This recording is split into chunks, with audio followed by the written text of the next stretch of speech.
Providence Mountains of California in January. Not much plant life to observe that's living, at least. It should be quite a scenic trip as we attempt a 20-mile stretch along the crest of the Providence Mountains, starting right here. First part of the crest, southernmost extension, Providence Mountains. Walked in the horse hills there briefly last night. Making our initial ascent to the southern tip of the Providence Mountains. Quite some arduous boulder scrambling to get up here. Class 3. That's a goal. Boulders dissipate. First, we still have some boulder field to get through.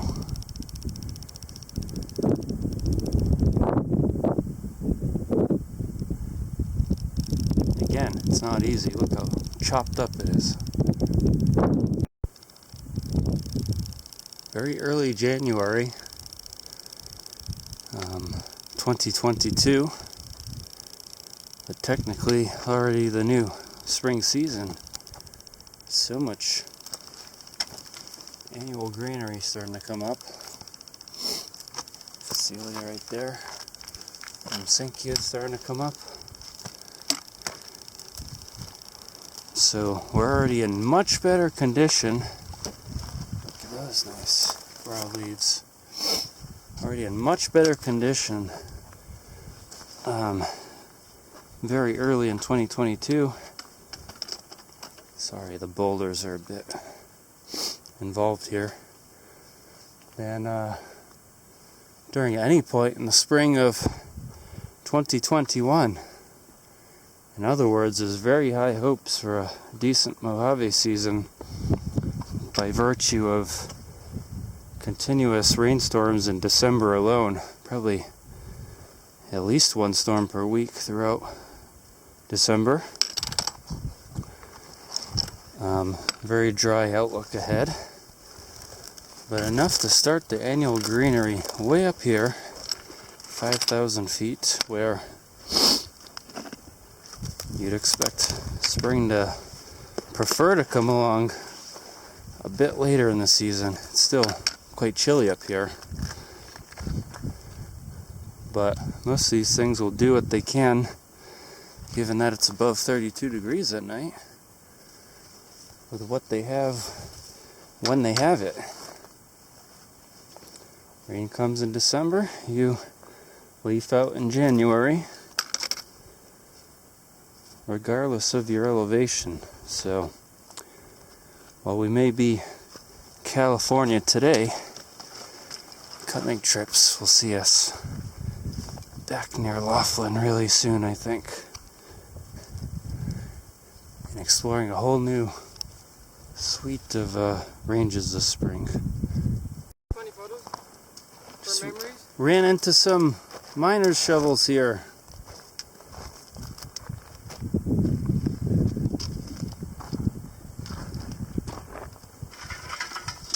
Oh shit. There's the scenic southern end of the Providence Mountains on our first big initial uphill climb. Several hundred more feet of elevation to go before we plateau out up there. And I'm sure the views will be splendid indeed. Just ran into a wild mine shaft. Not super common. Usually they're lower down and all taped off and quite accessible by roads.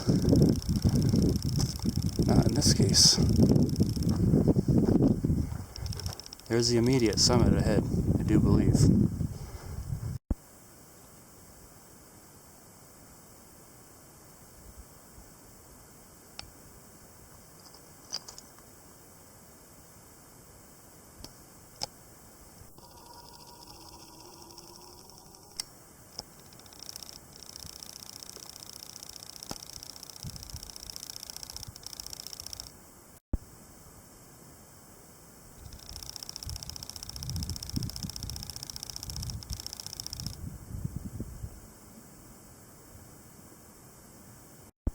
higher, more rugged portion of Providence Mountains ahead.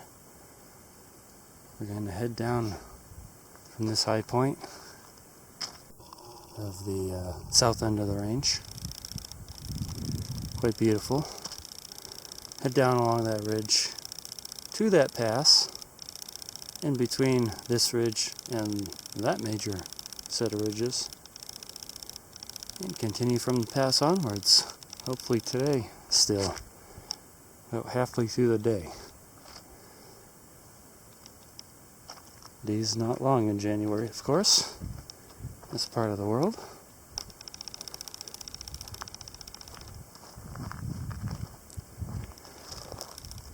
Full on pinyon juniper woodland up here too now, with of course yucca baccata, phedra and other things interspersed within, eriogonum. Left behind the worst of the chollas. So good to be in this woodland. See even some quercus once in a while. Just navigated some quite cliffy and loose slopes there, coming down from the high point. I think it's just called the Providence benchmark, but I'm not sure. High point of the south. Things are easing up a bit better now though, and some better ridge down to the pass ahead. After night 1 and day 1 and night 2, southern half of the range was finished. Camped at the pass just after nightfall there. Spent a nice, peaceful, peaceable, windless, nice night there. Wind is picking up again as we hit up the initial southern slopes of the truly high points of the Providence Mountains. That's a series of ridges before us now.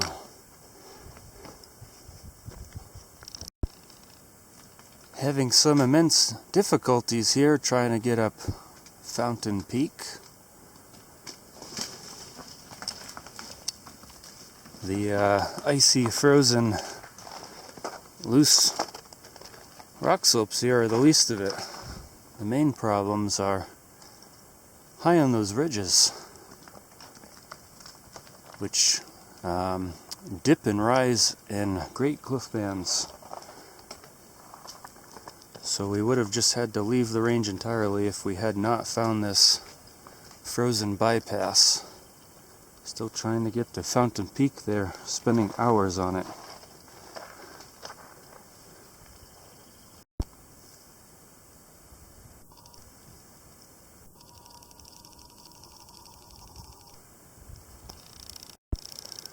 Pretty darn intense terrain with backpacks here.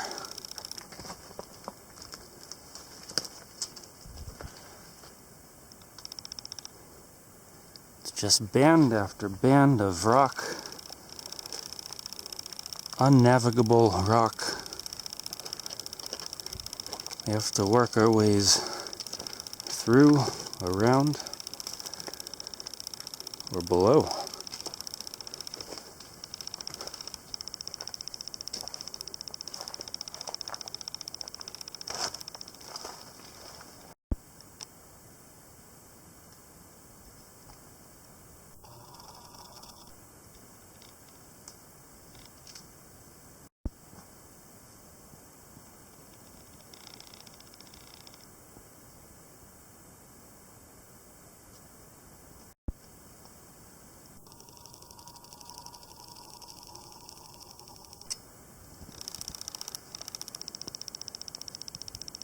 Almost on the Providence Mountains high point. It's been quite an arduous trek over from our heights on the ridge over there. Had to bypass Jagged Tooth Fountain Peak there, unbeknownst to us until now, really. Did a trek through some of that icy snow, all those rock and cliff bands. Kelso dunes out there. The summit's just right there, a few hundred more feet of the high range. It's the summit, Edgar Peak.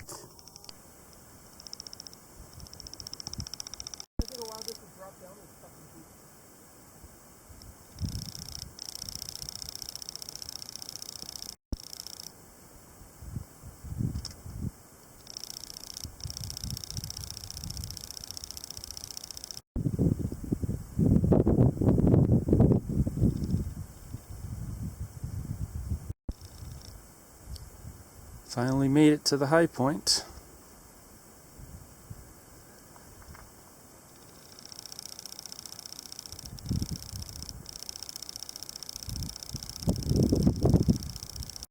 We are past the worst of it now.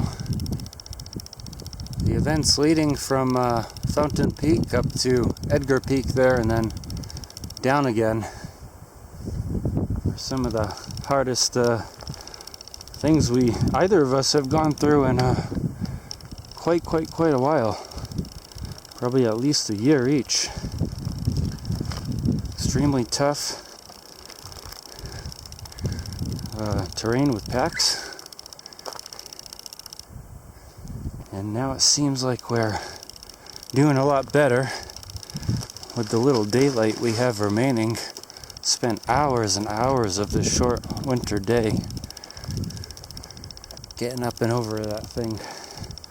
When it comes down to it, we only started at its southern base, the pass at the southern base of that peak, and only have made it this far, a few small miles by the end of the day. Now we're quite relieved to be making fairly regular progress again. The close of this second full day, second very arduous day. We've got these glowing slopes before us. A nice little present, if you will, for all we've endured. Started today just as the sun was coming up. So we have a potentially long day ahead.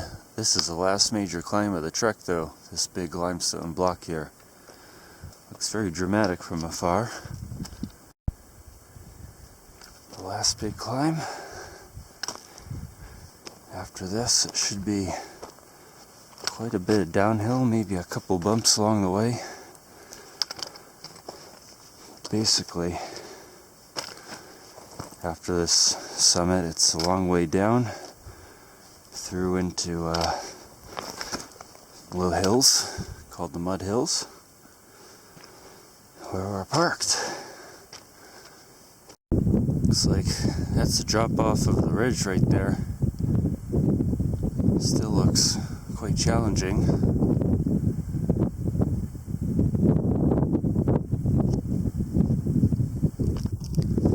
Not as punishing as all that was, however. Worst is finally behind us. Almost all of day 2 was spent behind Edgar there.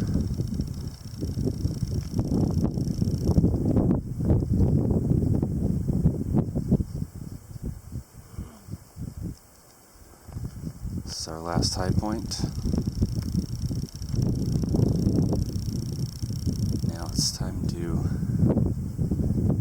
descend these narrow limestone ridges.